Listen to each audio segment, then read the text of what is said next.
Nam Hu-yoon is a novelist who writes a light novel, where the villain of the story is destined to die. One day, after finishing the last chapter of his novel, he receives some sort of letter that transmigrates him into his own story, into the body of the very villain whose tragic fate he wrote.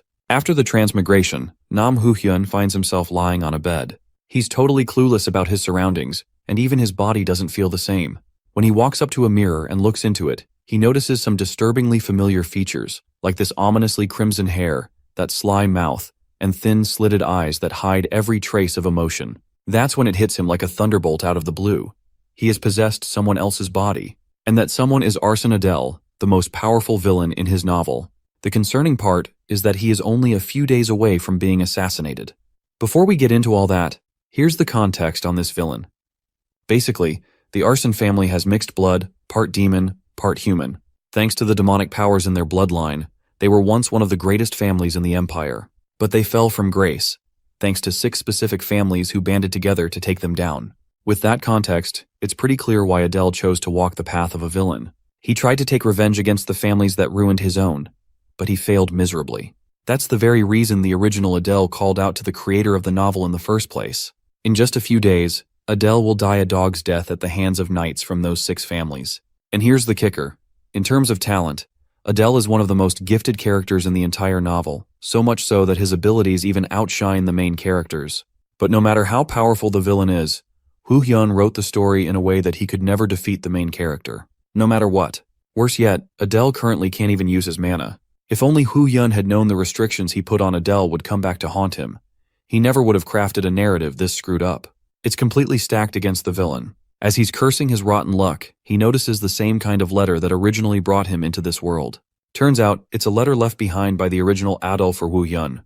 Bro's hoping it'll have some helpful clues to get him started, but the paper's completely blank. Like literally, not a single word. Then, all of a sudden, letters begin appearing on the page miraculously.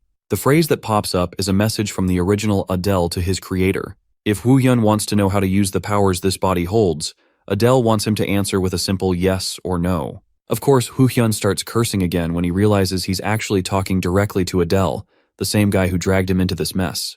The paper once again insists him to respond with a yes or no. Eventually, Bro gives in and says yes. Now that Hu-hyun's on board, Adel explains that he'll answer anything his creator writes on this paper. Some questions might be free, but others come with a price. The more important the question, the higher the cost. Naturally, Hu-hyun shoots his shot and asks the big one, how to return to his original world. Adel responds immediately that it's impossible. Well, Hu-hyun kind of figured that out already, so he was ready for the bad news. Next, he asks the more practical question, how to use mana and how to activate Adel's unique abilities. Turns out this question has no fee. Adel directly imprints the knowledge into Hu-hyun's mind. The moment it happens, Hu-hyun begins to feel the mana flowing through his body. The first trait of Adel's body is the ability to take away someone's 5 senses, called darkness. The next is the power to restrain opponents using aura, called killing intent. When Hu-hyun activates it, he can feel it working. It makes him a little happier. At least now he can restrain ordinary people, if not trained knights or soldiers. The last major talent he has to learn is Adel's most busted ability, is Position Transfer 1. As the name suggests, Position Transfer 1 lets him literally switch places with an object of his choosing. It's basically the ultimate assassination move. The moment he activates it, some magic mumbo-jumbo kicks in, which is a clear sign that the power actually works. But it's not that great just yet. He can only swap within a 20 square yard radius, which is kind of underwhelming compared to Adel's powers in the original story. Still, if he keeps practicing every day, he'll improve. So, he decides to test it out by swapping places with a suit of armor nearby. The moment he activates it, he vanishes from his spot, and the suit of armor appears there. The swap is successful, but Bro doesn't exactly land smoothly. Guess he just needs more practice. Meanwhile, a group of knights is marching straight toward his residence, ready to claim his life. At the Arsene family estate, those knights finally arrive at their destination. Representing Leon County with his determined eyes, Captain Feltz learns from Adel's servants that the villain is resting in his room. The servants are worried that Adel hasn't even moved for days and he's locked inside. Barging without warning, Feltz and his men confront their target, who is casually enjoying himself as he comments on the captain's brutal mission to eliminate a young man. Without listening to Adel's words, Feltz merely orders his men to eliminate the kid immediately. But they weren't ready for our boy's position transfer ability, allowing him to switch positions with any object in a set radius. Targeting the knight's blade that was about to attack him, he initiates the ability and lunges forth with the knight's sword in hand. His unexpected assault is a successful hit, slashing his opponent and surprising Feltz and his men. Backing away from his first kill, the villain simply awaits for the next person to mess with him. Feltz still seems confident with his numbers and orders his men to attack the guy head-on. The battle ensues, but instead of recklessly confronting them head-on, Adele breaks a window and jumps. Also, using an excellent application of his ability, he first throws the sword into the ground. Then he activates the position transfer ability just in time to replace himself with the sword. This allows him to avoid having to deal with the fall damage and escaping safe and sound. Next up, he needs to escape to the Arson family's forest. As he's delving into the forest, Feltz orders his men to chase after their target to confirm his elimination. Let's switch perspectives to the Arson forest, where our boy is panting, and his legs are trying their best to gain as much distance as possible. The thing is, even if he did escape this territory, our boy knows that only death is promised ahead. That's why, instead of escaping the territory, he plans on using the gate in the forest to access the demonic realm. The demonic realm suffered huge losses because of its war against the humans, so he's hoping that they'll accept his help in the time of need, even though he's a human himself. Though that was his initial plan, Feltz and his knights are already here, and they're sharply spreading out to look for him. Luckily, the villain is still hiding, but he's struggling to find the exact location of the gate. Having a rough idea of where the gate might be, steps on a twig and immediately draws attention with the noise. Feltz is done playing around and exerts his immense power to destroy everything in his path. He's finally located his target, which is bad news for our boy, especially since he's only got 2 more position transfers to use. His priority is to find the gate instead of fighting. But at this point, the author inside of Adele's body is starting to feel unease. That's why he consults Adele's true spirit and asks for the location of the gate. Since this is secret knowledge, it comes with a cost of 100 gold coins or a special relic boasting A rank or more.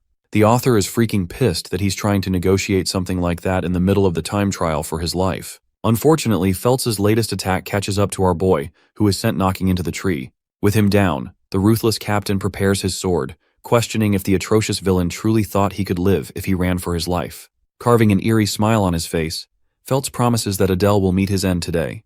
Despite being injured, the young man responds with confidence. He did not know much about anything, except for one thing, that he was determined to survive. Realizing that he's at the verge of his life anyway, Adele gets up to use a final measure against his opponent. Feltz finds his persistence annoying, though he respects the half-demon for boasting his pride as the patriarch of his family. In response, Adele reminds him that knights like the captain and his men shouldn't even feel any semblance of dignity when they're out here ganging up on a young child. Bro literally ends his damn life by telling Feltz to switch professions to being a nanny instead. Yeah, that's gonna take some serious ice to cool from. Completely provoked, the captain points his blade at his target, coldly declaring that he will no longer hesitate to be ruthless with his blade.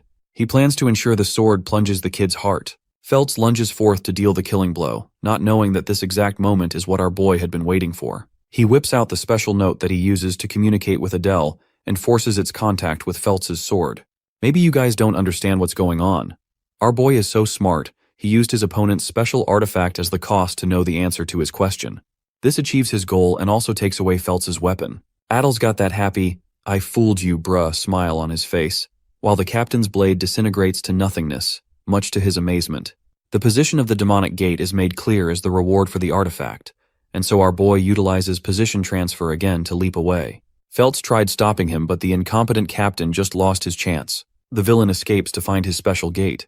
Having finally located the gate that exudes red tendrils of dark energy, Adele has achieved his purpose. But this guy Feltz is like a damn cockroach. He chucks a freaking log at our boy, and the moment it is about to make contact with Adele's head, he activates the final usage of his position transfer, promising to see the captain again someday. Feltz is frustrated that his target escaped to the demonic realm, a place where only darkness awaits him. A while passes, and we get to see Adele sitting on his own and chewing down some meat. He wonders how long it's been after he successfully passed through the gate and entered the dungeon. This dungeon is actually a humanly made dungeon that someone created using the secret demonic arts. Now he is rather surprised to find jerky in a bed placed here. Adele wonders if it was intentionally being used to protect some kind of treasure. Also, there's a special barrier that deflects any blades from the front. There's also a stone guardian here, which only further adds the mysterious origins of this man-made dungeon. The stone guardian looks creepy by itself, and even Adele knows that if he crosses the barrier to challenge it, he will literally get bitch-slapped, so he won't be trying that. Finally, the special note illuminates as Adele's true spirit communicates with the author, warning him of a penalty for manipulating the rules of the price. This is because he tried forcing Feltz's sword as a sacrifice. This trick will no longer work beyond this point. But even the author thinks that it's crazy already he was able to use it at all. Also, he's not even being punished for it. Suddenly, the author's attention is drawn to a stone which appears different from the others on the wall. Interacting with the stone, he realizes that it's only thanks to Adele's powers that he's able to perceive certain things. An assertive voice responds to him interacting with the stone, telling him that he does not possess the right to use this function. Our boy strongly suspects that this stone must be the key to the deactivation of the barrier. Since he can't use that, he's planning on using another way to escape. Past the barrier, he sees a stone that likely fell from the stone guardian's body. Even though it is a stone, it might prove to be useful in this case. Activating his position transfer ability, the author switches places with the piece of stone, safely exiting without needing to activate the function. But this dude is too caught up in his excitement and forgets the demonic stone dragon that was outside. The creature roars in his face, alerting him to be wary. The scene cuts to the demon's castle in the realm, where the patriarch of the bear's family, Crete, is observing the sight of his servants busy with work. He comments that it's probably because of his daughter's raid attempt that his people are working overtime. Crete doesn't know how to handle the situation. The thing is, if his daughter succeeds, she's going to be granted the right to enter the Saitan, which is supposed to be a demonic school. And even if he strictly orders her to fail, she's going to rebel against his decision anyway. After all, his daughter is hell-bent on achieving her goal of exacting revenge against the murderous humans who killed her mother. Wow, that's a really tragic burden for a girl of her age. Anyway, her papa is worried that she might get tossed around in a ruthless demon school. Suddenly, one of his maids comes to inform him about trouble. Crete is extremely agitated that he was disturbed from his thoughts. The maid apologizes in fear and informs her master that there's news of an unknown person in the hidden domain. They've located several energy traces of the person having opened the door, which is causing great confusion. Also, their identity is still unknown. The only thing they know about the person is that they tried interacting with the door's function from inside. This puts the demon patriarch in a state of contemplation. He wonders if the human was summoned via the demonic gate during the Great War. Believing that the pest will die anyway, he thinks it's an insignificant matter. For now, all he cares about is his daughter's exam going well. Crete amuses the possibility of achieving a pawn from the human side if things go well for him. Anyway, let's go back to our boy who instantly regretted his decision to exit the domain and teleported back inside for his own good. The dude clearly wasn't expecting a damn wolf to eat him alive. The creature is staring at him from outside, while the author realizes just how bad his situation is. Even if he breaks free of the barrier, it's only going to put him in grave danger. Suddenly, the author is enlightened by a realization. The wolf creature is made of stone.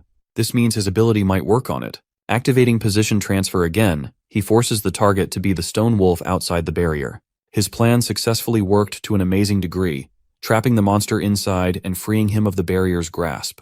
The wolf takes a while to realize that it's stuck inside.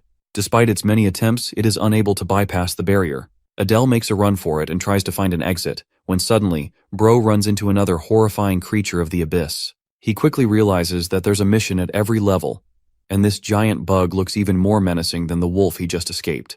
The funny thing is, Adele keeps abusing his position transfer ability on the creatures, repeatedly trapping the monsters inside.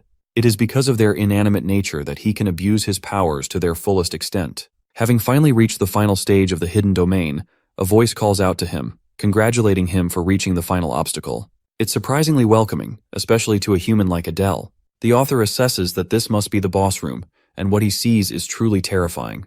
It's a Death Knight aura farming and showing off his immaculate armor. From the strength being exuded from its body, Adele compares its strength to Captain Felt's. Bro genuinely doesn't even entertain a conversation with the Death Knight, and spams the use of his position transfer ability.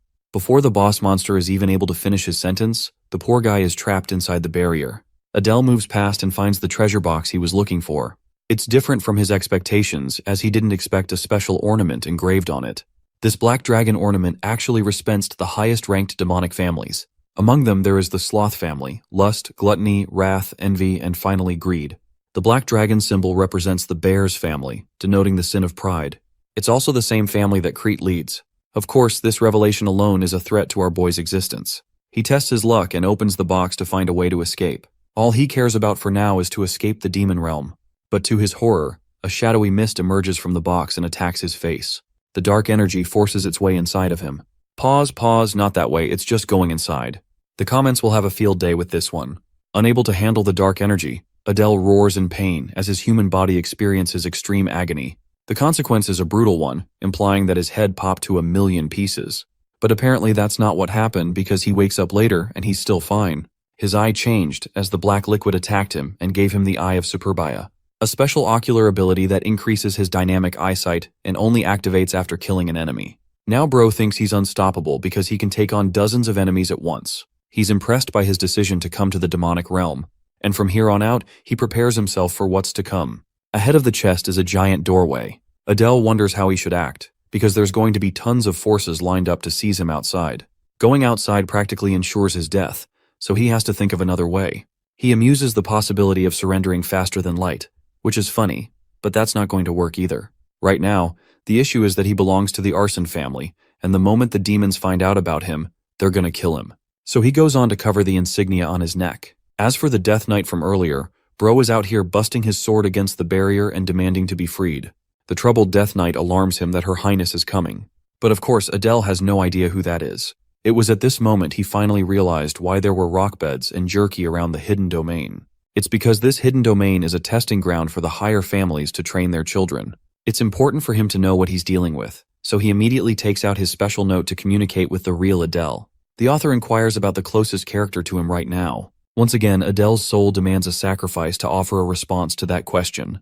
Unfortunately, the author's at a pinch here. So instead of paying with gold or artifacts, he spends 100 points of his mana, which is a brutal way of handling things. Finally, the answer to his question is revealed, as the person most closest to Adele is Renee herself, who is the youngest daughter of the demonic patriarch of the Bears family. Our boy faces an "oh shit I am screwed" realization because there's no way he is beating her. The Eye of Superbia, which he stole, is supposed to be her reward for completing the training, and our boy literally stole the achievement. Because she's got plenty of authority in the demonic army, Adele is assuming that she's going to annihilate the Stone Guardians and show up in front of him. That is exactly what happens as Renee slices the Death Knight to pieces and confronts the human before her. In a serious tone, she demands to know the man's identity. Realizing that there's genuinely no way out of this one, Adele concedes by kneeling before her. He actually manipulates her by telling her that she successfully completed the hidden domain and became worthy. But the demonic princess is genuinely pissed and not having any of it. Sweating bullets knowing he might die here, the author lies to her, telling her that he's supposed to be her bodyguard assigned by her father. He's also glad that she's yet to recognize his possession of the Eye of Superbia. Having distrustful eyes of the vermin before her, she taunts him for looking pathetically weak for being a bodyguard. Adele emphasizes that he's actually quite capable despite his looks, and he's slowly growing optimistic of this meeting. She lowers her blade and laughs. In an effort to earn her trust, Adele switches positions with her sword and shocks Renee by appearing before her eyes. He doesn't do anything to attack her though, and simply asks if she was impressed by his capabilities. Renee grabs his hand in Ange before snapping away. She doesn't say anything, which makes him boggle his mind wondering what she thinks of him now. Playing it casual, he tells her they should head out together as the patriarch is waiting for her arrival.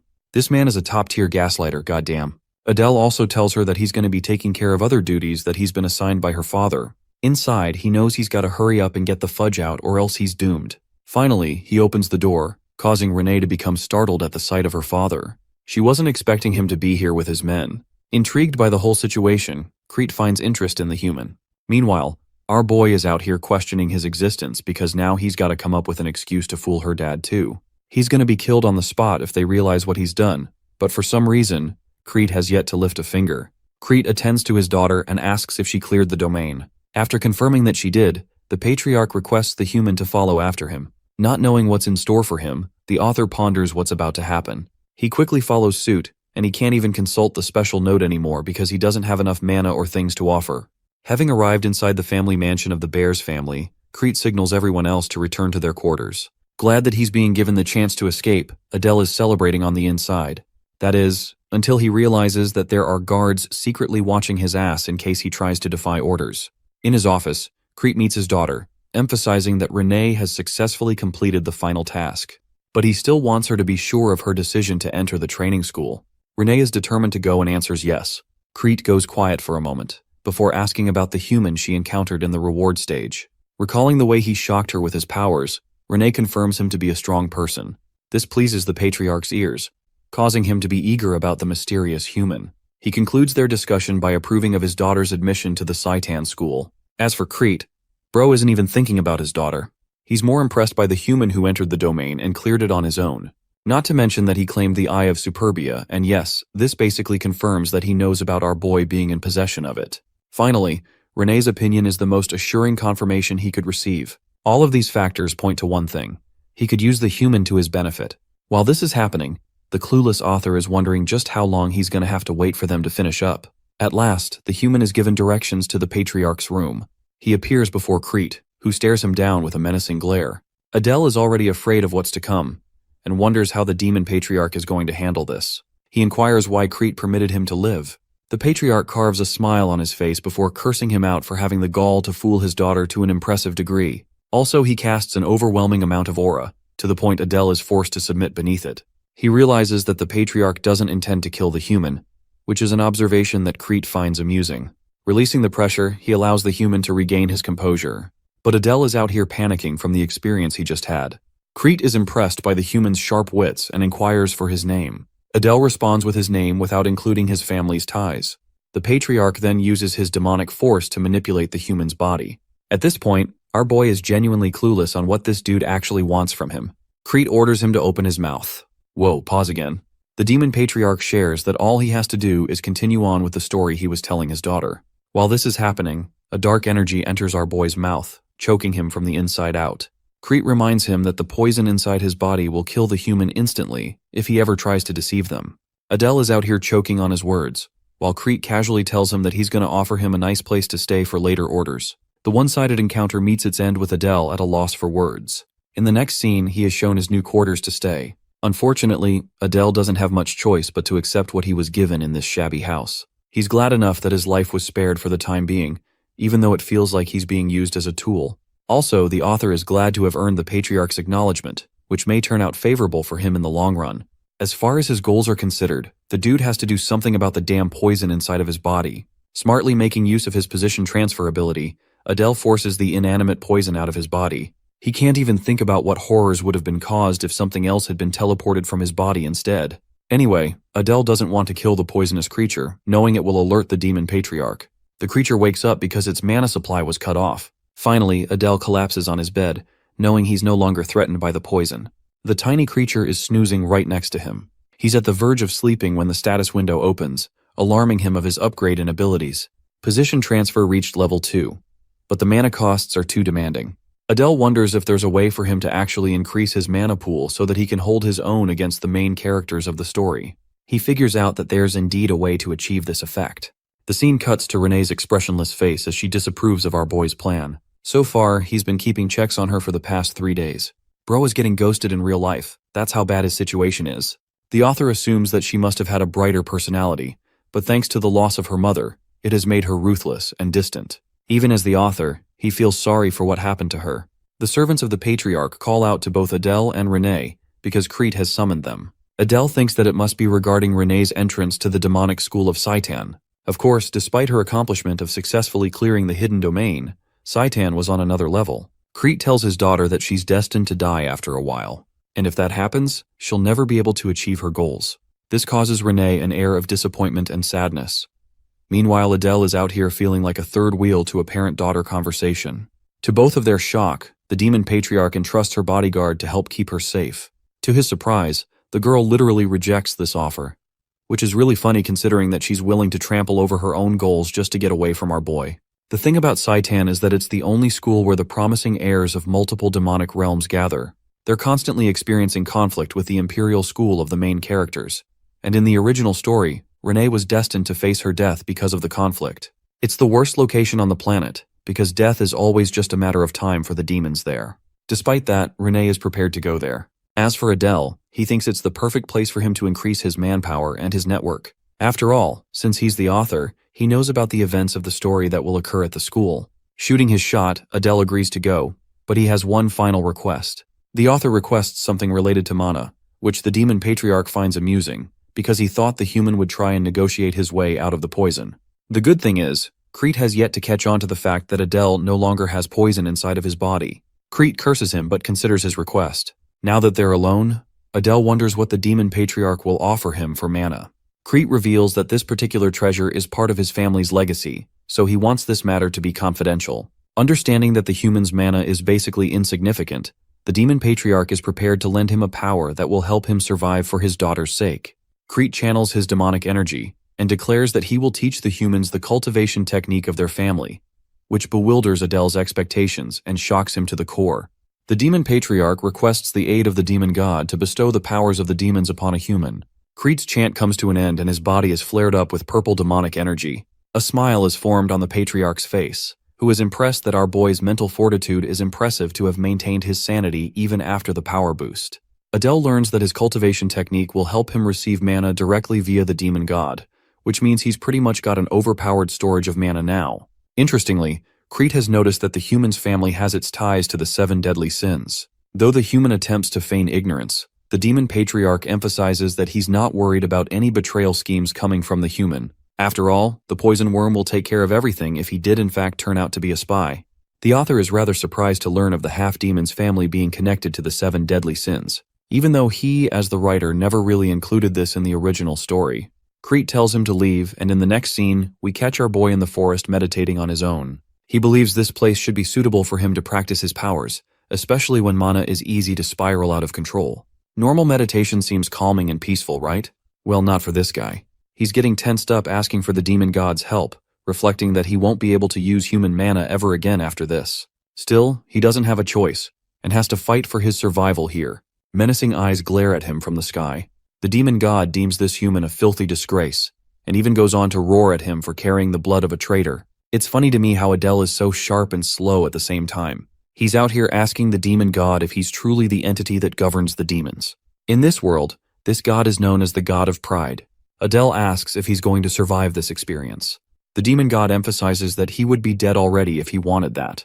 But strangely, it chooses not to kill him, because for some reason, it feels an unexplained feeling of kinship with him. That's why it is willing to help humans by bestowing upon them a mark of pride.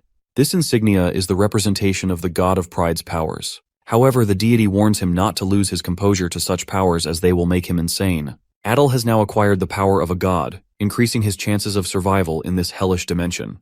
At this point, he thinks his entire body will end up getting covered with marks and tattoos. Suddenly, the author senses the presence of someone spying on him from behind. Renee gets spotted, much to both of their shock.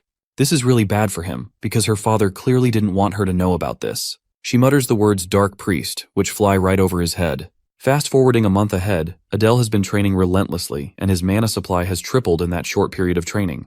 He suspects that he'll have enough mana accumulated to surpass the heirs of all 6 houses of the human realm in a few years. In his current state, he can easily conquer the hidden domain without teleporting. Apart from that, Bro is questioning why Renee has been lately training in front of his house, instead of the training grounds. To satiate his curiosity, he decides to confront her. Thankfully, Renee hasn't been avoiding him like she stubbornly used to. Adele thinks the girl probably misunderstands him as some kind of priest who can communicate with the demon god. After all, they're the only ones who can communicate with the demon god. Thankfully, she didn't overhear the exact conversation he shared with the god of pride.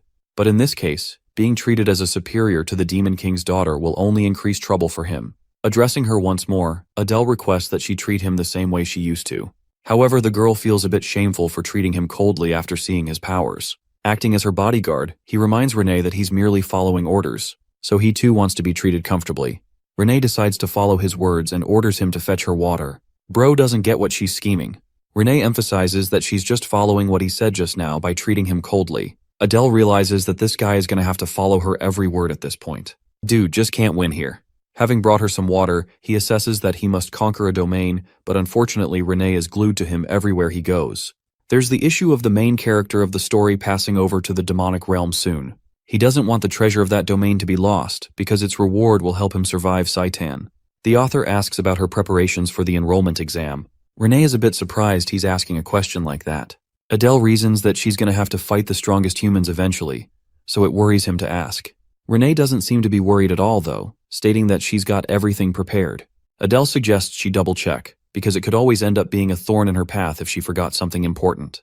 Renee is pissed off by his imprecise language. Adele reveals that he's genuinely concerned for her. But this girl is sharp, she's not ready to be manipulated so easily. She quickly noticed that he wants to go on his own in her absence. Bro meets a dead end with his approach, while Renee is out here annoyed that he might be getting bored of her. To calm her down, Adele finally reveals the truth of his interest in conquering a domain nearby. Instead of getting pissed off, she actually goes into a contemplative state. She tells him that she's actually forgotten something, just like he said. At first, our boy was as happy as he could be, but then she reveals that what she forgot is actually her warming up for the training. Long story short, the girl wants to go with him to conquer the domain and warm up her skills. She thinks it would easily be conquerable in one day. Of course, Adele is worried, but he can't exactly deny her as his superior. Let's explore more about this secret domain. It's titled the Domain of the Undead, so you can only expect what's going to come next.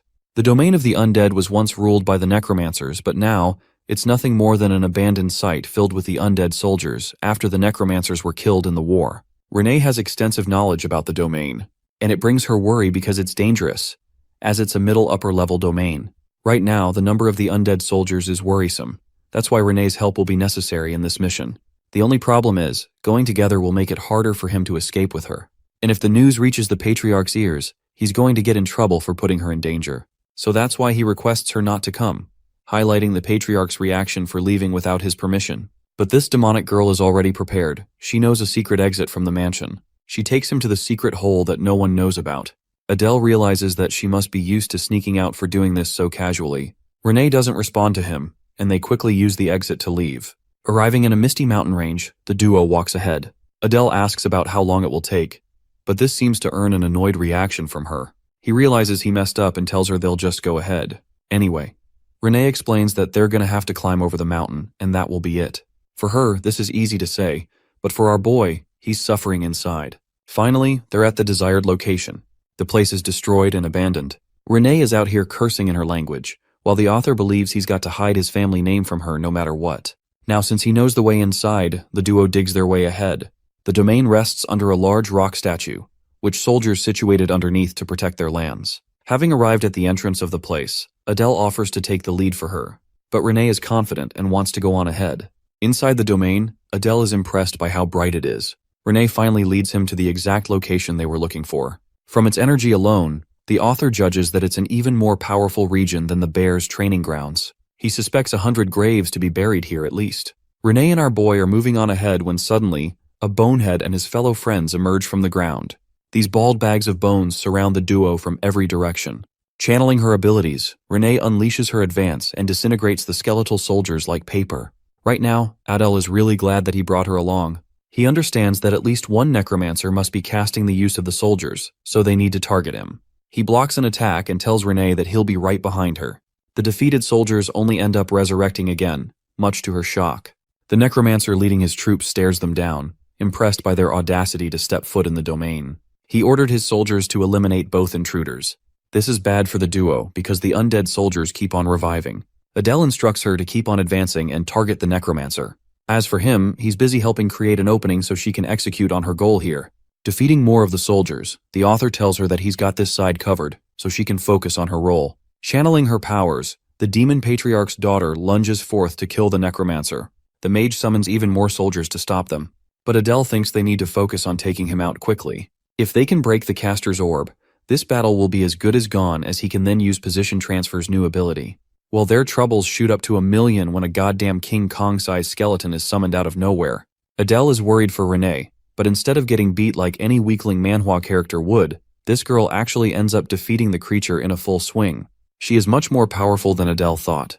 With this, he activates position transfer to catch up to the necromance, closing their distance. His newest ability allows him to swap objects with each other instead of himself.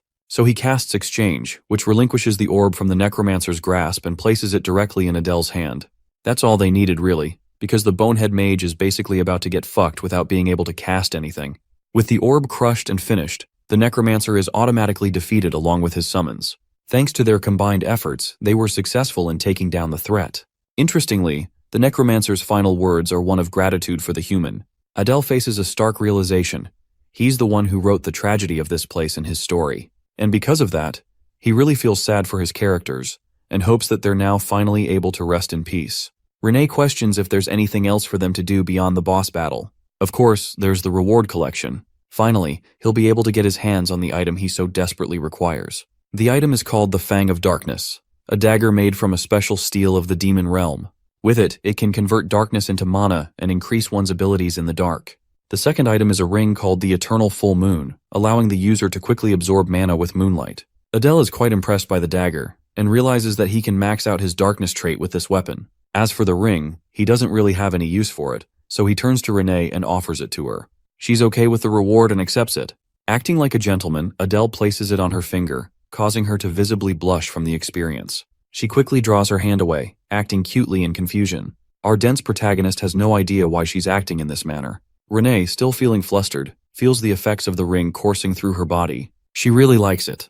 Next up, Adele decides to keep all of the gold from this place. But Bro's dreams are ruined when Renee goes into her killing machine mode and warns him not to be selfish. With the domina finished, the duo return to the mansion right before dinner. Next, they continue to train together, and another month passed eventually. The author was making great progress in the demon realm. He'd acquired just about 1,300 mana, which is comparable to the mid-tier demons in the realm. Finally, the demon patriarch summoned them a few days later, permitting them the chance to enter Saitan at last. The time has come for both of them. They will be going to the capital for the entrance exam. With their preparations wrapped up, the patriarch orders them to just leave. He doesn't even care about a proper farewell. Seeing Renee's expression, Adele realizes she is sad. She simply bows before her father and leaves. Next up, our boy does the same to accompany her. But before he leaves, Crete stops to remind him that he's got high expectations for the human. And this scene is sad in a way. The patriarch is wishing a human some hope, but not his own daughter who needs it the most. In the next scene, their carriage is prepared as Crete stares them down from above. The author notices that even demons must have considerate feelings for their children because he can tell Crete really cares about his daughter. Right now, the author may be worried about his future, but he's willing to do whatever it takes to achieve his goals in the demonic school of Saitan. Their journey starts off with a bumpy ride. Ever since they left the mansion, Renee has been scarily quiet. He wonders if he's at fault. At last, she turns to look at him with a strong glare, reflecting how he is much more handsome than she initially thought. Bro is getting rizzed up by a demon baddie. That should have been me. Like an average Joe fumbling with a goth girl, this man is out here chatting about the weather because he doesn't have anything else to talk about. Even she thinks he's kinda dense, and that he isn't really particularly strong. At this point, she's doubting her assumptions of his rank as a priest. Meanwhile, Adele is questioning what's up with all the staring. Renee calls herself stupid for doubting his powers when she witnessed his conversation with the literal god of pride itself. The way they're thinking about each other is funny, because Adele thinks he's in trouble while she's out here catching feelings for our boy. Now let's talk about the thing our boy did earlier by giving her the ring. It's actually called an eternal vow in their dimension, and it's basically their way of marrying someone. Even though Adele did it without uttering a word, she's curious about the kind of vow he made when doing such a thing. The once expressionless demon is really interested in knowing his feelings. Anyway, Adele reminds her that they'll be arriving in an hour. His empty words only make her even more pissed because the chick was out here daydreaming a romance in her head. Without telling him anything, she simply goes on to take a nap, keeping Adele in a mystery. An hour later, they step outside the carriage with their luggage packed. The capital of the demon realm is huge, and it resembles the human realm's capital a lot. Even though the demons here have horns and some physical differences, they're not too hard to differ from humans. The elite demons are known for having marks on their body, like a blonde who has it on his neck. Renee tells him to keep up and he follows suit, asking where they're headed. Since the entrance exam is in 2 days, they'll need to register before that. Since it's in 2 days, Adele suggests touring the capital in that time, but she appears disinterested and doesn't want to travel.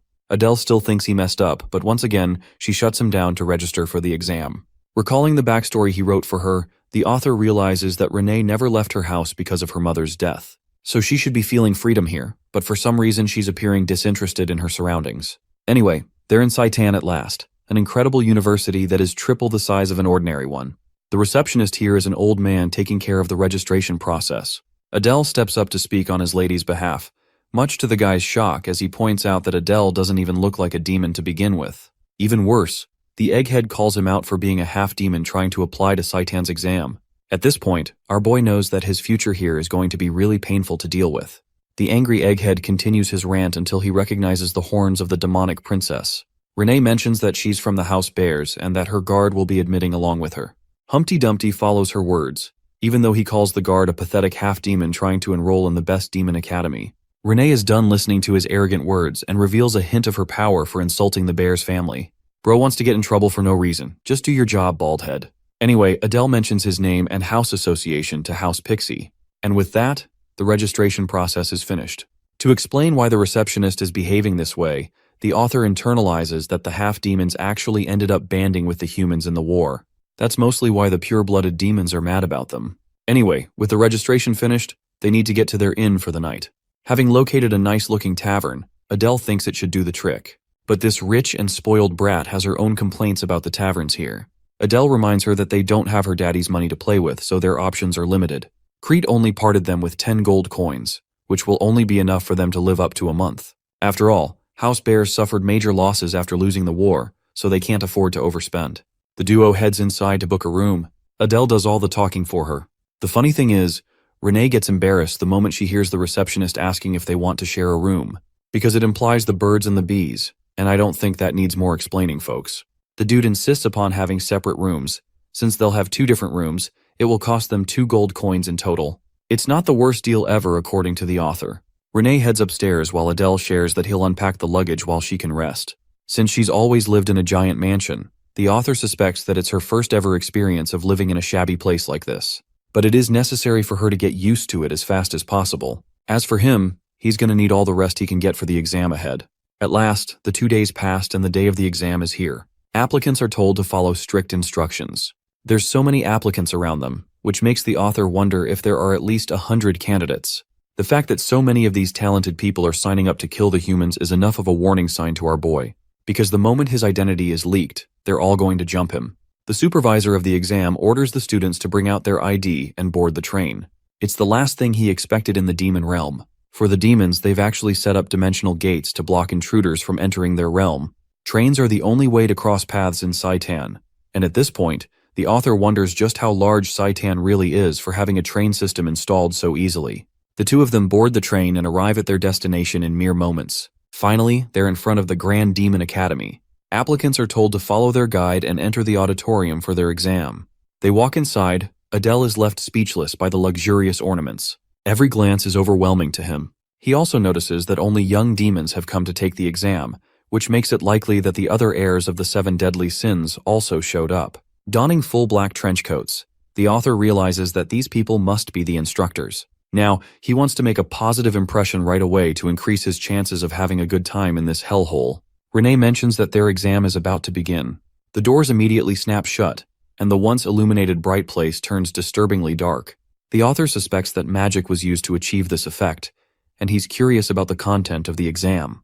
The first order is from an instructor who demands the applicants to quiet down.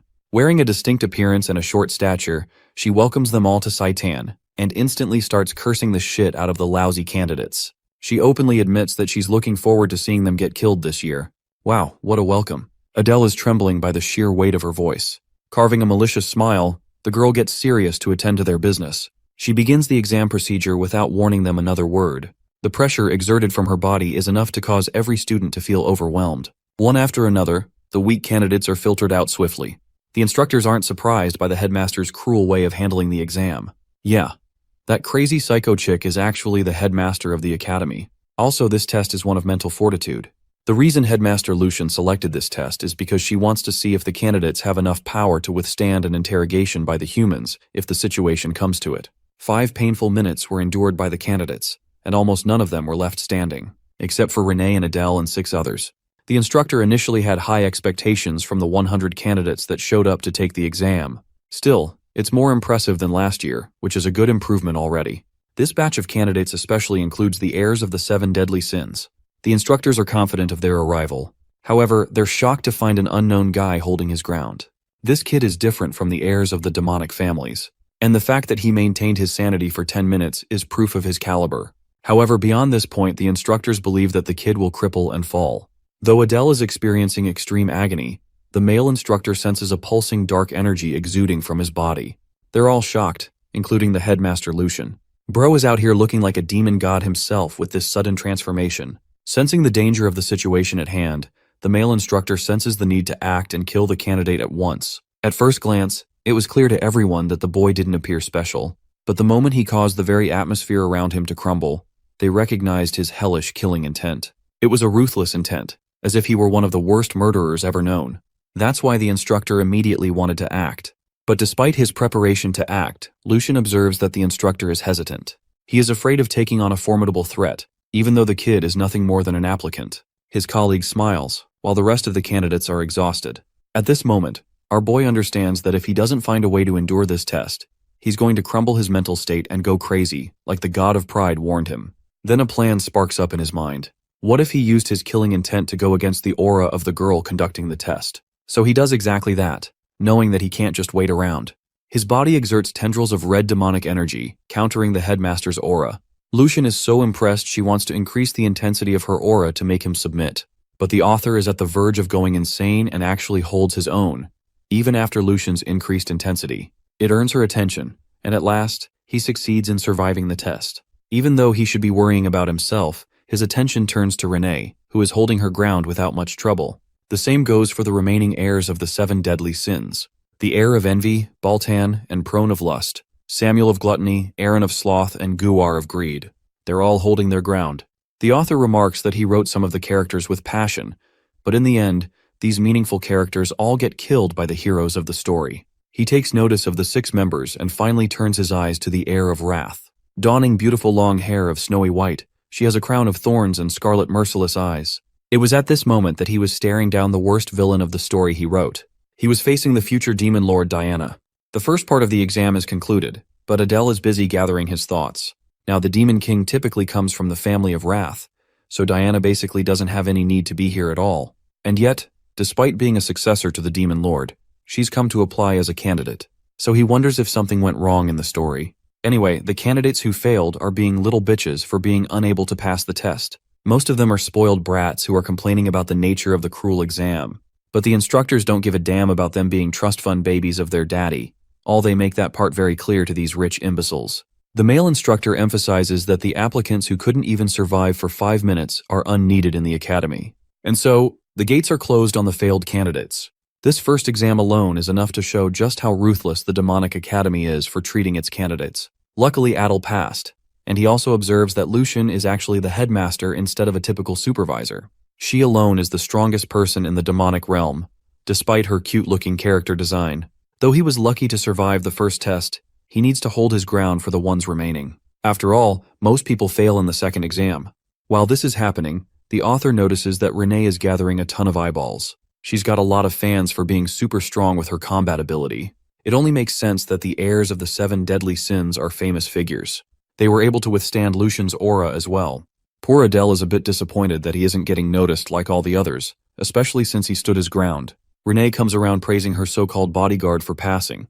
Though he passed, the author is satisfied to have shown to the instructors that he isn't a normal candidate. With this impression, they will be sure to remember him, or so he thinks. The male headmaster demands their attention and properly introduces himself as Ares, the instructor in charge of their education.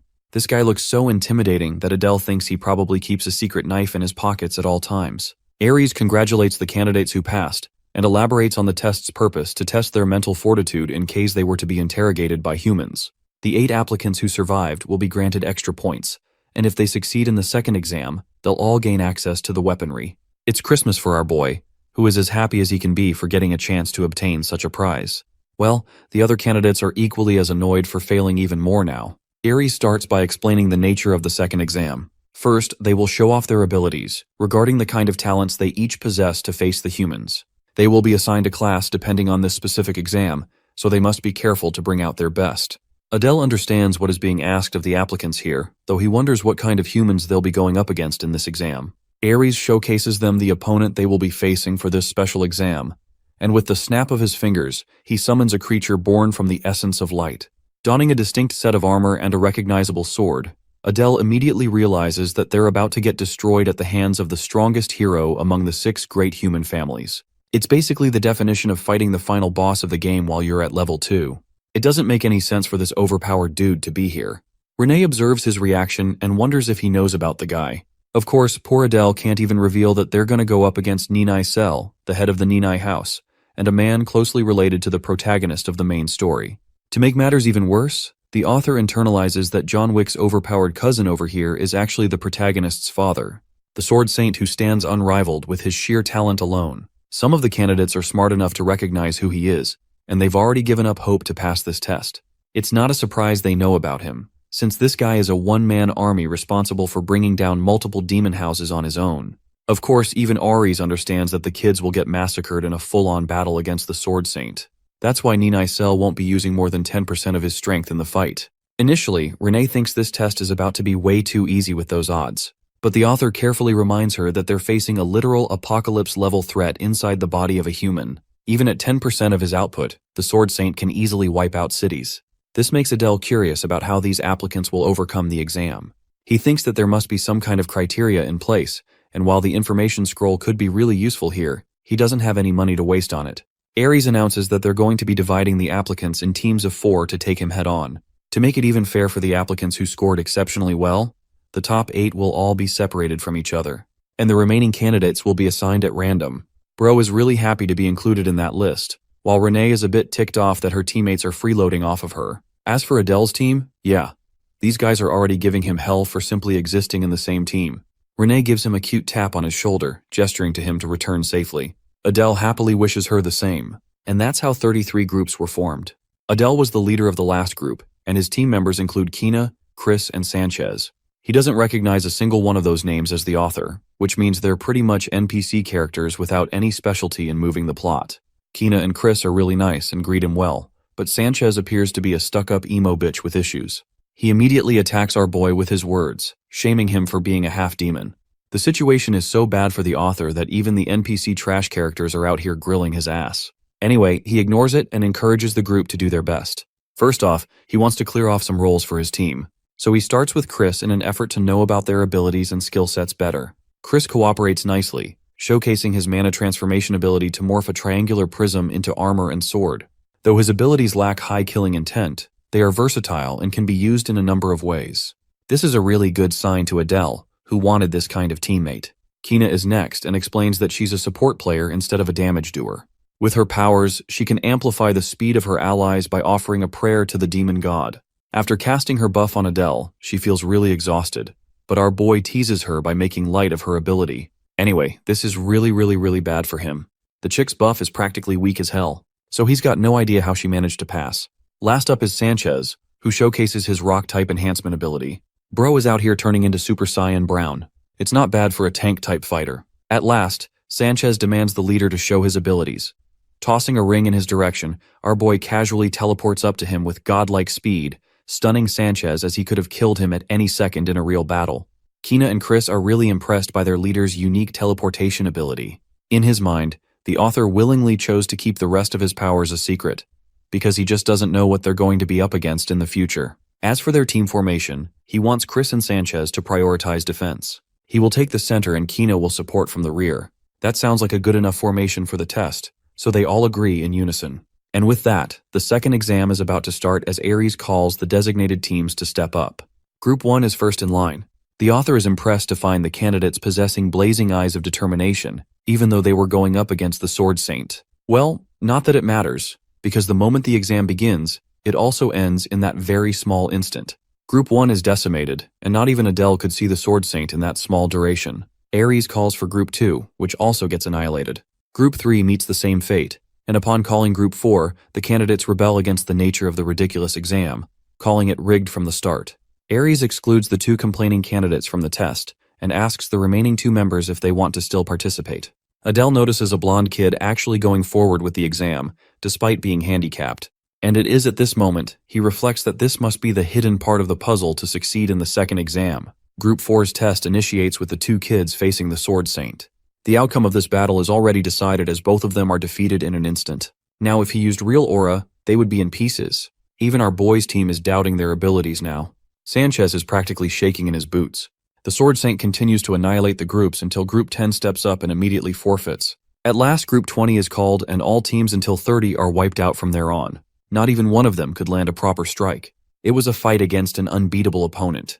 To his shock, one of the candidates actually blocked one attack. Interestingly, Adele noticed that fights are getting longer and longer because of the skill difference for each group. Now, he is even more certain of the passing condition for the test. Their team is a bit scared because they're about to go up against him soon. Of course, our boy tells them about his genius plan. He's figured out the criteria of the test and believes that they should fight and persevere for as long as they can. After observing the way the instructors are handling the applicants, he is even more sure of his theory. Sanchez tries to object, but it's too late as their group is called up front. Our boy is confident enough to believe they will defeat the Sword Saint in a head-on battle. His words encourage his team and they are prepared to last the longest among the duels seen so far. Deep down, Adele is planning to use the talent of the strongest villain in the story to manipulate the odds in his favor. The fight begins with an interesting formation of Chris, Sanchez, Adele, and finally their support. Since he doesn't have much information about the Sword Saint compared to other characters, he wonders what they should do in this difficult situation. He tells the team to get in formation as the Sword Saint unleashes his first strike. Our boy roars to inform them ahead of time, but with a single swing of his blade, the barrier shield is shattered, and even Sanchez can't block the attack. The author tells Kina to prioritize enforcing Chris so they can prevent the impact of his fall after he was blown away. Next, he tells Sanchez to do his job, which is basically to withstand the full brunt of the attack. Thanks to his hardening ability as a tank, they were able to block the first attack. Adele sharply assesses a gap between the second slash and realizes that it has been a trap from his opponent. He doesn't want to exploit it because he believes it is a bait to draw them in. Anyway, focusing on the battle, he informs his squad of the second incoming attack. The team gets in position, but Chris is the first to face his limitations. Right now, only one attack was able to wipe out their team. So this next one will finish the job if they are not careful. The Sword Saint unleashed his attack, showcasing the same opening. This time, not even Sanchez can withstand its force as his body is getting severe cuts from defending his team. Sanchez thinks they're gonna die, but Adele is persistent in holding out for as long as possible, questioning his opponent's next move. At last, the Sword Saint lowers his blade. Unfortunately, the test is yet to be concluded. The Sword Saint is about to unleash a final attack, but Adele wants to confront it head-on. Carving a malicious expression on his face, the author declares that he will plunge a sword against his opponent's throat, a declaration that shocks his team. The Sword Saint prepares his final attack, and Adele tells Sanchez to withstand the blow without Chris's intervention. It's a crazy idea, but Adele knows what he's doing. The Sword Saint practically demolishes Sanchez's armor and sends him flying toward the ceiling. It's at this moment that the author utilizes position transfer to switch places with Sanchez, and in the small opening he was given, he activates position transfer again to concentrate on his opponent's sword. After terminating the blade from his hand, he targets the Sword Saint head-on, aiming to drive the black dagger against his opponent's throat as a final checkmate. The attack shocks the rest of the instructors, but unfortunately for our boy, he still misses to land the clear hit and gets kicked so hard that he chokes out blood. Still, being a persistent opponent in this battle, the author activates his darkness trait to engulf their surroundings. It's only thanks to Chris's barrier from earlier that he survived the kick, or else his body would have been crippled.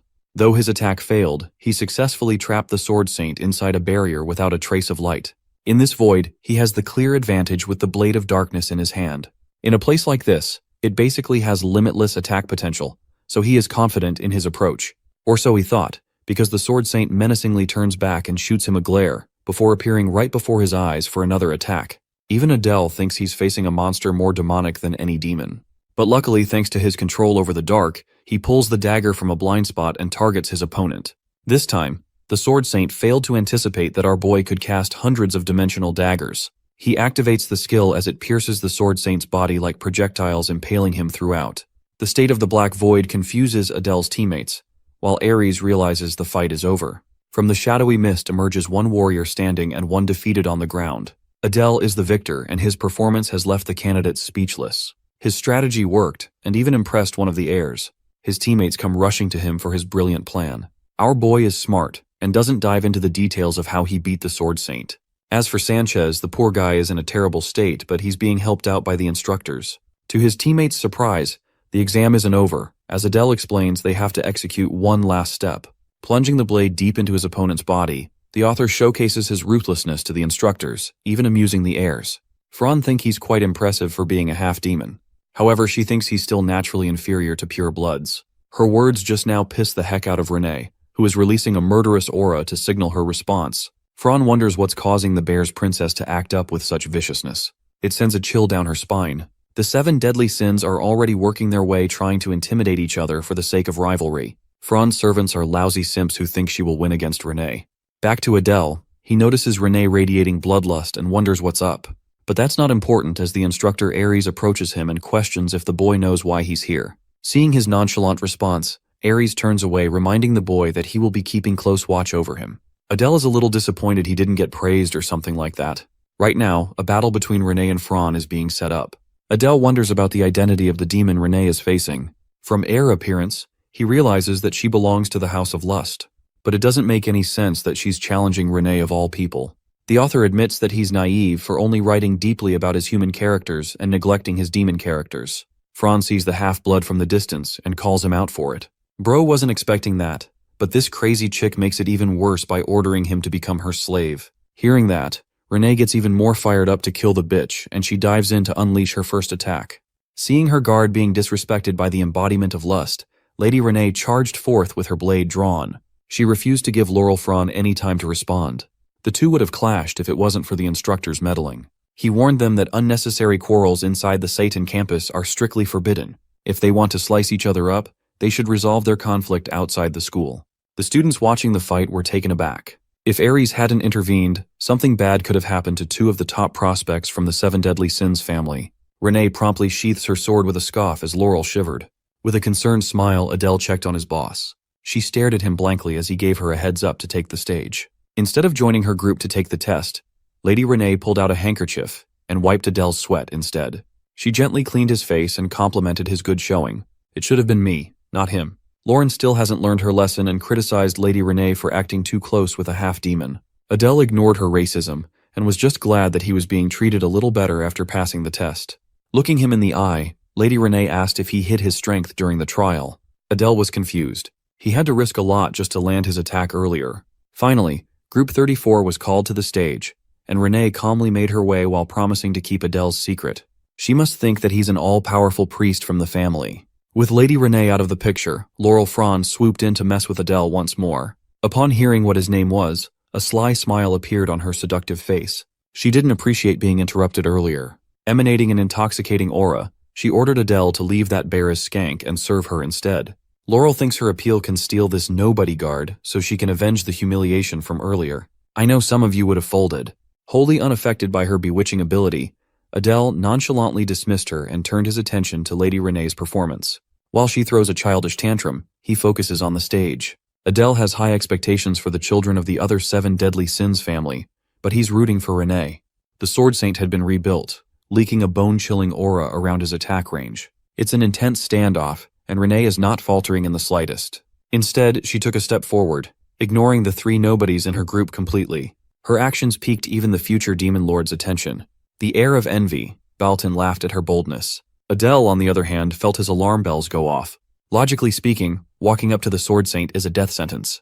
When the two were just inches apart, the aura showdown began. An old man and a young lady faced off to see who could aura farm better. After what seemed like forever, both of their expressions twisted with ferocity. The Sword Saint tried to stab her but ended up getting cut down in half, his sword and upper body sliced in two. Everyone was flabbergasted by the young lady's display of dominance. Without wasting another second in this stupid test and sparing another glance at his victim, Lady Renee quietly walked back and was welcomed with cheers. Even Instructor Ares was visibly pleased with her showing. Perhaps the most surprised of all was Adele. The Sword Saint must have sensed how good of a fighter she was and didn't dare to swing at first. Like a real stuck-up loser, Laurel scoffed at Renee's performance. Curious, Adele asked the heir of lust if a team comprised of Seven Deadly Sins heirs could defeat the real Sword Saint at full power. She laughed and answered that no life form can defeat the real Sword Saint as of now. Maybe if the previous Demon King was still alive, they would stand a chance. Besides, anyone with eyes would know that the pathetic fake they're using for this test is far weaker than the 10% power the instructors claim it has. Adele just realized that he had a ton of trouble with a fake with not even a tenth of the real deal's power. He created this world, but he's far too ignorant about the demonic realm. Still, the anticipation is beating in his heart.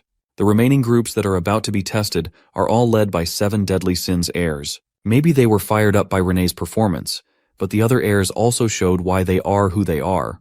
Every one of them trashed the fake Sword Saint convincingly, so it's hard to gauge the difference between the different families. But Adele knows the top two of this batch, the two who will go on to become major characters in the future. Once everyone had their turn, the entrance exams finally concluded.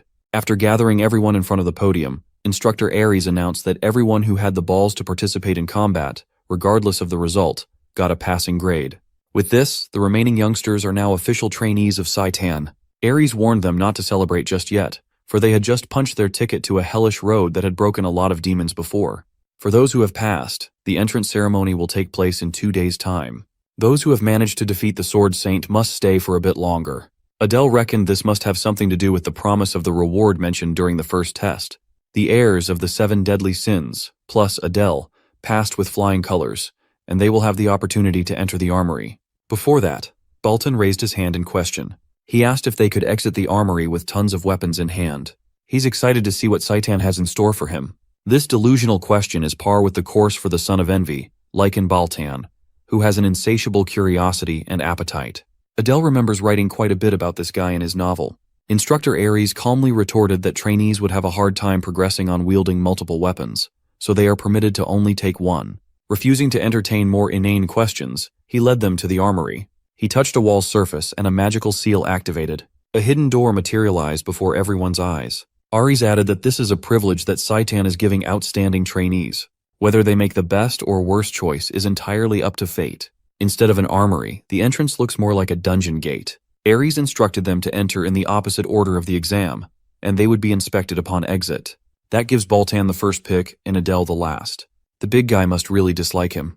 Excited to get the first treasure for himself, Baltan cheekily waved at everyone before going in. Since Lady Renee already has a good weapon, she plans on picking up an artifact inside, and Adele plans to do the same. Since they've been thinking along those lines, the other heirs must also be considering it. All the good artifacts might be gone by the time Adele gets his turn. Baltan exited the armory wearing a blackthorn crown, supremely pleased with his pick. The worst-case scenario is happening. Just as expected, everyone is coming out with artifacts. Before he knew it, Adele's turn had come. He saw the bracelet on Renee's wrist and asked about its features. She simply urged him to go inside and find out the description for himself. Renee also warned him about some of the displayed items that do not have descriptions. Those things might be devoid of descriptions, but they shouldn't be worthless if they're being housed in the armory, right? Before he went in, Adele gave Instructor Ares a lingering stare. Seemingly offended by this, the big guy urged the trainee to talk if he had something to say. With an awkward laugh, Adele asked what the deal was with the items that didn't have descriptions. Ares succinctly explained that those ones are artifacts and weapons with unclear purposes and unknown owners. If one is lucky, they can score an amazing relic. On the other hand, it might bring about a lifelong curse. With one final warning, Ares pressed the last passer to enter. Adele will just have to find out if going last is a good or bad thing. Once he entered, the structure changed dramatically. It was surprisingly bright and tidy, yet he felt a little anxious. He saw the light at the end of a long hallway and followed it through. When he arrived at the armory itself, he was greeted by the sight of weapons and artifacts sealed behind magical glass. All kinds of demonic relics filled the massive room. Turning to his right, he found a unique-looking spear and read its description. It's known as the Twin Fang Spear, a weapon used by an unnamed demon for serpent hunting. Vengeful serpent spirits inhabit the tip, and when infused with mana, 2 serpents emerge. The description tries hard to make this shit sound important, but it's a trash weapon through and through. Besides, Adele already has his daggers. Next up was the Starlight Crystal, once used by a skilled astrologer. When injected with mana, the user can borrow the light of the stars to illuminate the surroundings. It's practically a glorified flashlight. That's a pass, especially now that Adele is investing in the dark element. Seeing an empty magic case, he curiously looked at the description of the item that used to be housed inside.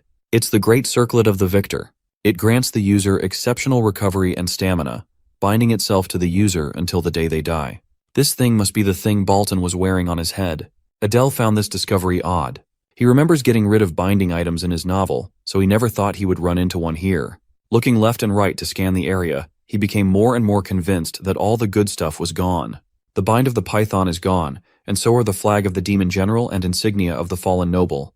The 7 deadly sins took most of the broken artifacts, and most of the armor and weapons in this place are borderline trash. Thinking that he has no other decent choice, Adele turned his attention to a cursed artifact.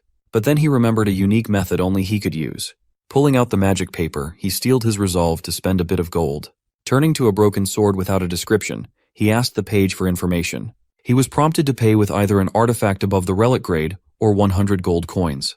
Before pulling out his savings, he realized one more thing. Testing out his burgeoning idea, he turned to a damaged scroll and did the same thing. This time, he was asked to pay at least 50 gold coins for more info. Since the scroll gauges importance by cost, he doesn't even need to pay up. He just needs to go with the item that extorts him the most. There is a total of 7 description-less boxes, and he quickly scouted them. Information for the eagle-shaped black stone costs a single gold coin. It's an obvious dud. Since it's just 1 gold coin, Adele didn't see the harm in spending a little. He was met with the eagle's function. It exchanges the owner's fortune with someone else's misfortune. In other words, it's trash. Adele quickly continued prospecting the unknown relics. Some intel costs 100, and some are in the 50s. None of them are overwhelmingly broken. With only 2 more left to go, he finally found one that cost 300 gold coins, a shoulder pauldron. The page estimates it to be at least a mythical artifact. This thing puts all the other artifacts picked by the heirs into the dirt. Just as he was about to pull the trigger and pick the pauldron, his attention was inexplicably drawn by the last descriptionless item he had yet to scout. He felt the strange feeling of being watched even though he was by himself. The artifact is in the form of an unassuming necklace. Something tells him that Adele's sharp senses are tingling. So he pulled out the magic paper and asked for more information about the strange accessory. The page glowed with bright light, and it flew on its own, emanating a blinding light. The cheat paper displayed a single sentence in response. You must offer a god. This thing must be at least legendary if it demands a god for a sacrifice. Just when he thought he was doomed, he had been blessed instead. Upon thinking about this a little bit more, he realized that he was jumping the gun a little too early. Right now, he's not even associated with a minor god, let alone the demon god. For now, he decides to try infusing a bit of his mana into the mysterious necklace. After waiting for a few seconds, he was met with complete silence. It was frustrating. He has something extraordinary in front of him, and he has no idea what it's capable of. Racking his brain, he tried some more tricks using the paper, hoping to scam a bit of information by framing his questions differently.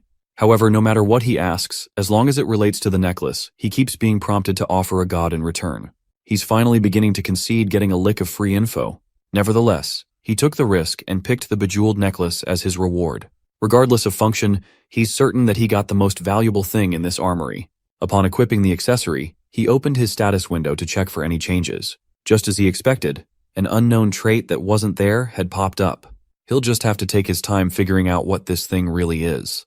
When he exited the armory, Instructor Ares questioned him about his odd pick. He truthfully explained that he picked an item without a description.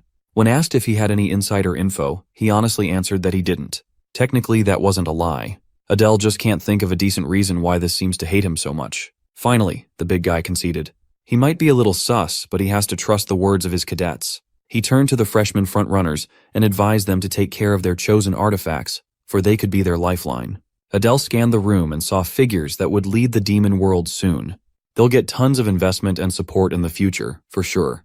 If he could siphon a bit of that resource to himself, he'd be satisfied. Upon dismissal, the hidden door to the armory vanished without a trace. With the exams wrapped up, it's time for the lady and the guard to head back to their dorm. Before they could leave, someone stopped Adele from taking another step. The smiling Baltan came up to him to apologize for his previous rudeness. He properly introduced himself and extended his hand to shake their beef out. This came out of nowhere, but Adele was not one to turn down politeness. When he took Baltan's hand, he realized that this guy was the farthest thing from polite. He immediately locked Adele's hand in a death grip, a mischievous grin on his face. Adele felt a sharp and crushing pain coursing through his hand. Baltan is the type of guy who doesn't give a damn about weaklings. He's only interested in the strong, driven by burning jealousy and envy. He once pushed the protagonist of the novel to the brink of death. But once he realized the MC's potential, the bastard spared him for another duel in the future. Lycan Baltan is a battle-crazed lunatic. With that smug smile plastered on his face, Baltan goaded Adele into action. So he assigned Baltan's sword as a target for position transfer too. In a blink of an eye, he exchanged positions with the blade, tapping the bastard's shoulder. The test just ended, so Adele is not in the mood to placate a spoiled young master's whims. Besides, that handshake almost crushed his bones. In response, Baltan laughed with pure amusement. Seeing Adele's ability only served to stoke the lunatic's fighting spirit. Now he wants to fight to the death. Before things could escalate further, Lady Renee stepped up to stop the psycho. Emitting her own bone-chilling aura, she warned Baltan that she'd join the fray if he continued with his antics. Finally, the lunatic reined his aura in. As much as he loves fighting, taking on 2 powerhouses at once would be a bit much. He doesn't want to risk injury before school starts. Besides, there will be plenty of chances to draw each other's blood. The maniac really is crazy. He says he doesn't want to get injured, but he's down for a fight to the death. Adele can't get a clear of Baltan just yet. For now, it's time to make his exit with the young lady. Despite all those shenanigans, Adele couldn't help but look forward to life at Saitan. Back in their hotel, Adele woke up feeling refreshed in the morning. Bro is casually showing off his perfectly toned body to flex on us mortals. He feels better, and he's getting stronger day by day. Excited, he pulled out the uniform that Saitan sent over to try. After putting on standard black pants and a patched black blazer combo, he was surprised by how comfortable it felt. They are not allowed to wear anything but uniforms for 3 whole years, but at least the uniform itself is practical. Wanting to see Lady Renee and hers, he hurried towards her room and gave a knock. Upon confirming that it was her guard, Renee opened the door. Adele was taken aback by how pretty she looked in the classic blazer and skirt, illuminated by the sunlight peering through the windows. He couldn't help but verbalize his compliment, making the young lady blush. She might be cold-blooded with a blade, but her cute side is seriously killer too. Since Adele has a rare day off, he's planning to walk around the city for a bit. He bowed and advised that she rest, but was stopped before leaving. Red-faced and bashful, she asked if he was forgetting something. She reminded him that he was on a day off as a student, but not as a guard. He totally forgot about his primary job after getting too excited at the thought of resting alone. To compromise, she'll just join him on a walk around the city after changing. Just like that, his planned day off went up to smoke. His sorrow was erased by the liveliness of the city. With how clean and peaceful it is, it's hard to believe that the war took place just 10 years ago. Reconstruction is still ongoing in the outer regions. Humans may have won the war, but they failed to fully take the capital. Tugging on his sleeves, Lady Renee innocently pointed to a street food stall, eager to try some. The meat glistened as the heat brought it to the perfect color. It's a skewer of seasoned buck and vegetables. Curious if it tastes like chicken, Adele ordered 2 for him and the lady. As soon as they took the first bite, the pleasant flavor uplifted their moods. Adele was amused to see the stoic Renee making such an adorable expression. Maybe she's starting to open up to him bit by bit. The two continued to stroll around the city square while happily chatting. It's been a long time since Adele had a real break, and this will probably be the last one he'll have. Eventually, their walk led them to a stalwart statue in the middle of the capital. Adele looked at the giant statue with confusion, and Renee had to explain that it depicted the image of the first Demon King. Looking at it closer, he noticed the uncanny resemblance to Diana. It's not every day you get to see the first Demon King's features up close. When Adele tried to focus a bit more, he saw the statue's eyes glow with a familiar light. The necklace dangling on his neck resonated with the piercing glare. The stoic memorial of the first Demon King shot out an otherworldly power right into his artifact. Much to his surprise, it resulted in one of the jewels losing its luster and turning gray. What's weirder is that Renee doesn't see what just happened. She just saw Adele behaving oddly and pulling out his artifact. Normally, it's simply impossible that she didn't notice that blinding light. But based on her confused expression, she really had no clue. He remembered the page asking him to offer a god for information. Now he just discovered something significant in the most unexpected place. He's certain that this artifact is somehow connected to the first Demon King, firing him up to investigate further. With that, their walk around the city had concluded with Adele bursting with curiosity. The next morning, they headed straight to Saitan for the entrance ceremony. The headmaster and instructors stood on stage, facing around 100 new students in the auditorium. Adele can overhear the freshmen calling the headmaster a little kid, even though she's a monster who can crush them without lifting a finger. Some even find her cute. They are calling a child covered in tattoos cute. Some of Adele's batchmates need to investigate their hard drives. Suddenly, she shot a sharp glare in the direction of the scandalous students. Adele made a mental note of the possibility that she could read minds. With Instructor Aries' shout that shut everybody up, the entrance ceremony started. The headmaster gave a run-of-the-mill speech, and the atmosphere settled down. With the opening speech out of the way, the oath-taking for the top cadet and the runner-up commenced. As expected, the accolades went to Diana and Baltan. Looking at Lady Renee, she seemed unfazed that she didn't get the top spot. It makes sense, considering that her sole reason for enrolling is to take revenge on her mother. She doesn't give a damn about competition. As for Adele, he has his own agenda, no matter what anyone says. On the way up to the podium, Belton shot him a challenging glare and a cocky smile. Adele chose to just ignore him. Getting caught up with that maniac will be nothing but bad news.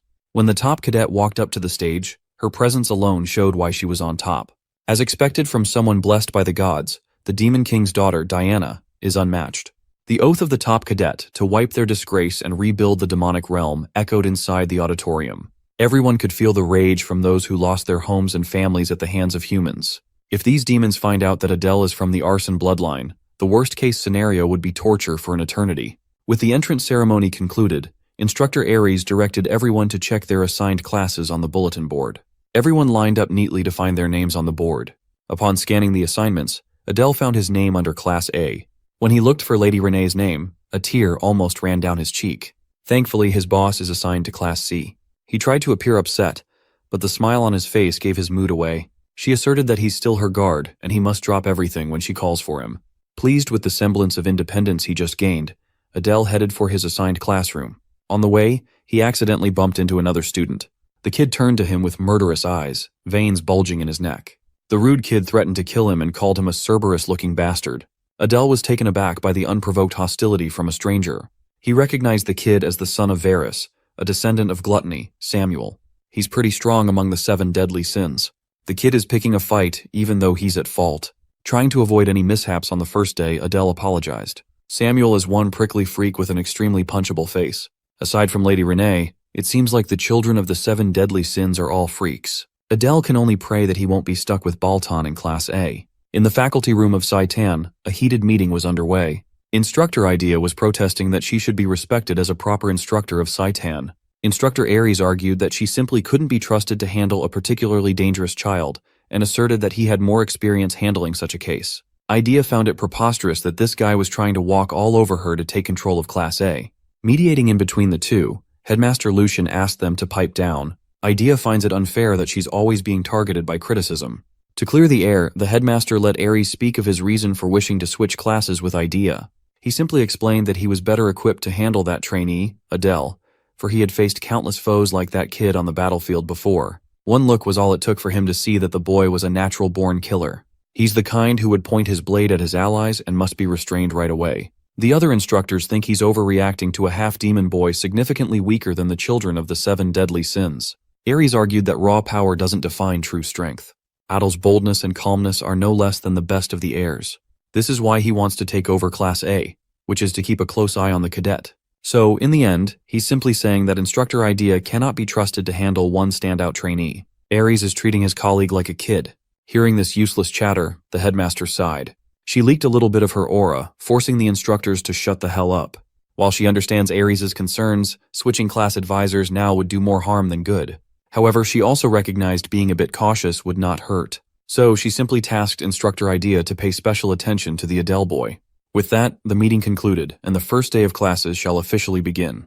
Inside Class A's lecture hall, Adele is sitting quietly while cursing his luck. In front of him was Laura Fraun, the heir of lust, already pestering him non-stop. At least being stuck with her would be better than being stuck with Diana. And instead of Baltan, another one of his classmates is Samuel, the prickly brat of gluttony. Laurel conceitedly asked him if he followed her into class when everyone knew that class assignments were random. With a haughty laugh, she arrogantly bestowed Adele the privilege of being her slave again. Look at those horns. Some of you would have folded immediately. While they were having a one-sided conversation, Samuel butted in and threatened to kill both of them if they didn't shut the hell up. Even for a demon, this kid is just insufferable. Laurel did not like his tone at all. Thankfully, she found another target to bother, leaving Adele alone to cry, for this would be his life in the near future. The door burst open and Instructor Idea entered the lecture hall, silencing everyone. Her presence commanded everyone's respect. When she finally got to the lectern, Instructor Idea introduced herself to the cadets of Class A. She also added that people know her more commonly as the Legion of Calamity. That nickname goes hard. Not gonna lie. The students murmured amongst themselves upon hearing her moniker. She's famed to have killed 10 or 30,000 humans at the Pollux River by herself. Adele liked what he heard. With such a strong mentor, his chances of survival should improve by a lot. With introductions done, she segued into how their classes will progress in the coming days. It's quite simple, actually. She will be in charge of teaching them hunting methods. Of course, they won't be hunting animals or demonic beasts. They will be hunting, one of the main reasons why cadets flock to Saitan. They will be learning how to properly prey on humans. Adele maintained his poker face upon hearing such a thing. Instructor Idea will be solely responsible for hunting classes. Magic and weaponry will be taught by other capable instructors. On top of that, she'll also be in charge of basic stamina training. For their first class, being cooped up inside a classroom won't suffice. They need to go to the training grounds. As soon as Adele laid eyes upon the grounds, he was shocked by its size. It's maybe 4 or 5 times larger than a typical field. With everyone assembled, Instructor Idea activated her ability and summoned a swirling black hole, directing everyone to pay attention to her actions. When the black hole reached critical mass, a spread of darkness descended. The hole turned into a portal, and the sound of metal marching out bellowed. An army of human crusaders trailed out of the portal, their expressions blank. Seeing the strained looks on her cadets' faces, she assured them that these were just illusions created by magic. She also created the Sword Saint that tested their mettle at the entrance exam. Adele could tell that someone capable of creating a clone nearing 1/10 of the Sword Saint's power was not someone to mess with. This instructor is a monster in her own right. While Saitan is quite formidable, he is pretty certain that the Royal Academy far exceeds it by a decent margin. Instructor Idea gave the cadets of Class A a simple task. They must pass the humans and reach her. For starters, she scanned the field until her eyes landed on a particular trainee. She called Adele up to give him the first try. With a sly smile, she dared him to stab her throat like he did with the Sword Saint's clone. Just when he thought he'd escaped the prying eyes of Instructor Aries, it seems like Instructor Idea is also wary of him. Firstly, he asked if they wouldn't have a normal direct sparring. She expounded that humans use their leader as a source of mental fortitude. They are susceptible to falling like dominoes when the leader falls. A strong leader begets a strong army. She will take on that role for this sparring. Adele thought it made sense. Sun Tzu's Art of War chronicled the concept that an enemy can be defeated by capturing their chief. As he drew his dagger, a confident smile appeared on his face. Subduing a leader in the middle of an army is way too easy. Instructor Idea jovially added that subduing her is impossible, so a simple tap of a hand or a weapon on her body will suffice for a passing grade. And so, she ordered her human army to begin their assault. A second had barely passed, and Adele had already transferred from behind the overconfident instructor. His dagger could lop her head off if he wanted. The confident smile was erased from her face as thick killing intent froze her in place. Adele playfully asked if this was considered a pass. They started off separated by a dozen meters, but this much distance is practically nothing to him now. All he had to do was transfer twice to sneak up on her. He's steadily progressing the cap on his position transfer. Soon he'll be the perfect assassin who can bring down any enemy base with ease and finesse. Instructor Idea laughed. She's not naive enough to leave her body unguarded. Her body is protected by a barrier. At least now she gets why Aries is so adamant about watching out for this kid. She gave him a passing grade and told him to get back in line. As he walked back to the pack, he wondered if what he sensed was hostility or curiosity. Either way, it made him worry about his identity being leaked. Instructor Idea praised Cadet Adele and warned the rest of the class that those who fail will receive additional classes. And so, Class A took turns trying to break through an army of human clones. As expected of demons, they got the basics of combat down pat. It also helps that they're fighting against the equivalent of normal humans without powers. Still, all everyone had accomplished thus far was taking down a few puppets that the instructor wasn't even directly controlling. One by one, the cadets were forced to surrender upon being overwhelmed by a sloppily assembled battalion formation. The next cadet who was called up saw the mistakes of his classmates and tried to use elevation to bypass the wall of human puppets. He was quickly shot down by a group of puppet archers and their arrows. Adele awkwardly smiled at such pathetic displays. Times like this remind him of how broken position transfer really is. At this rate, he should be able to aim for the top of the class. Next on the list is none other than Samuel. Adele is looking forward to seeing if this brat's cocky attitude matches his skill level. Upon taking his starting position, Samuel began by accumulating mana around his body. The amount of concentrated mana continued to grow until the pressure around the area soared.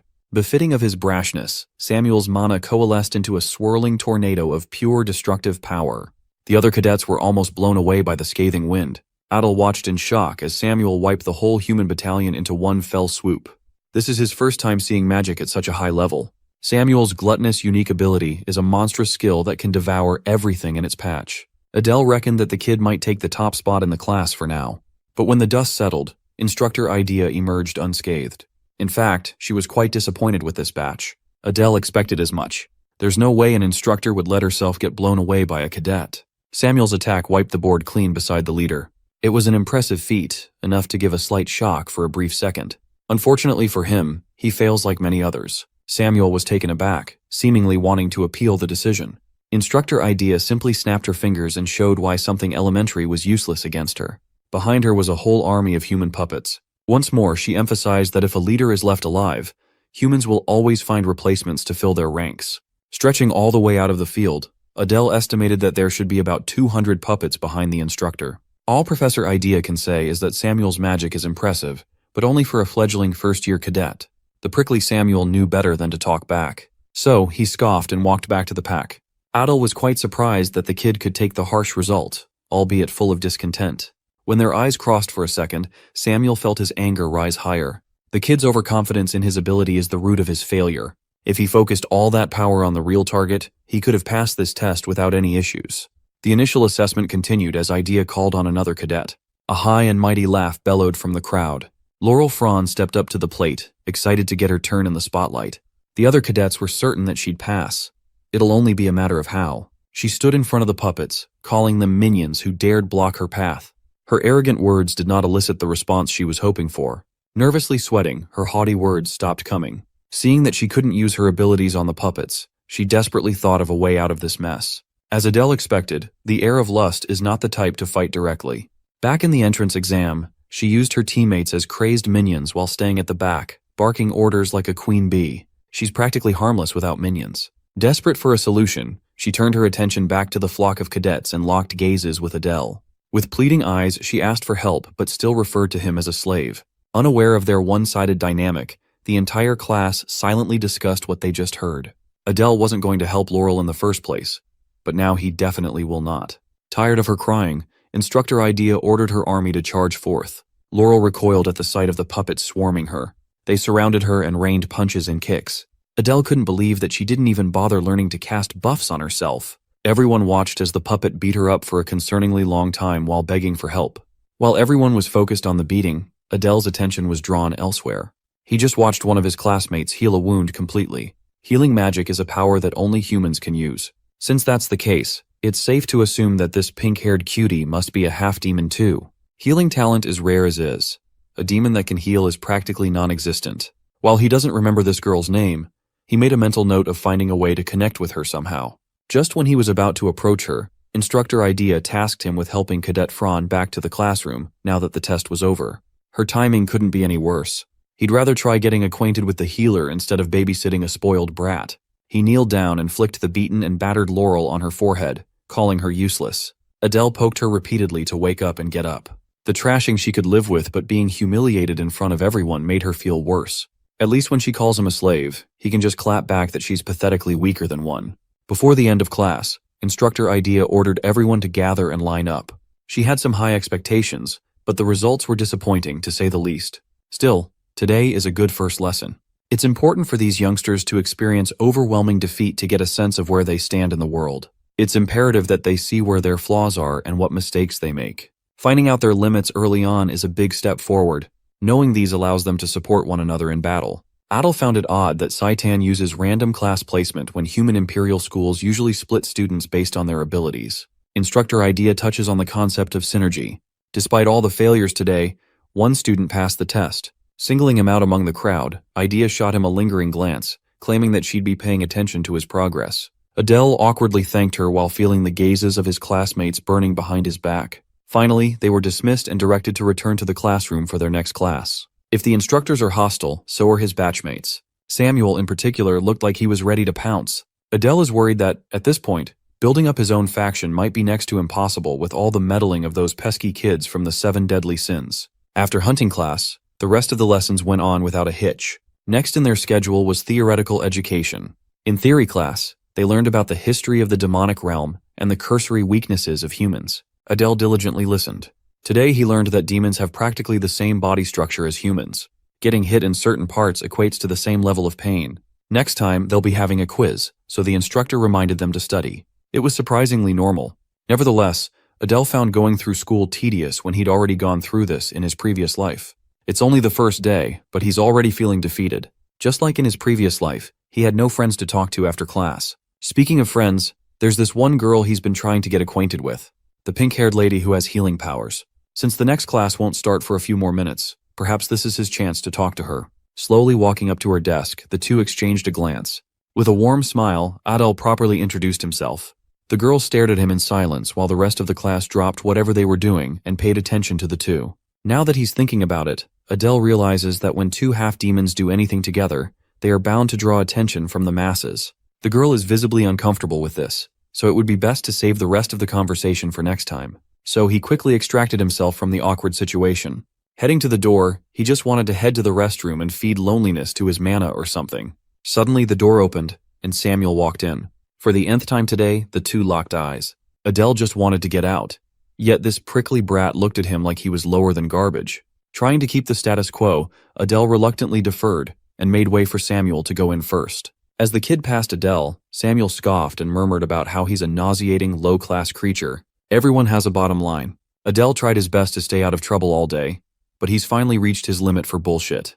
He turned his head and sarcastically praised Samuel's family, seemingly touching on a sore spot. Samuel unleashed his stinky aura and asked him to repeat what he just said. Doubling down, Adele praised the gluttonous family for producing absolute garbage that can walk and talk. Those words pushed Samuel over the edge.